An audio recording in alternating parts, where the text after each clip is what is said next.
Bro வணக்கம் எல்லாருக்கும். நான் தான் கண்ணன். அதே பிளேஸாக வந்துக்கிறேன். லவா ஜம்ப் ஃப்ராக் போட்டு தான் ஒரு 2 வரால் வச்சேன். இன்றைக்கி அதே ஜம்ப் ஃப்ராக் தான். இது நானே ரெடி பண்ணி எடுத்து வந்தேன். இப்போ இதில் ட்ரை பண்ணுறேன், மாறுதான்னு பார்க்கலாம்.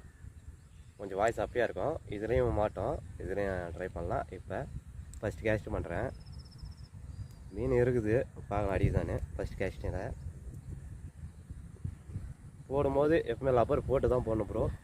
அதான் மீன் அடிக்கும் போது கரெக்டாக லாக் ஆகிடும், மீன் வாயில் பல்லு படாமல் இருக்கும். போடலாம் ப்ரோ, ட்ரை பண்ணலாம். ஃபஸ்ட்டு கேஸ்டிங் பண்ணுறேன்.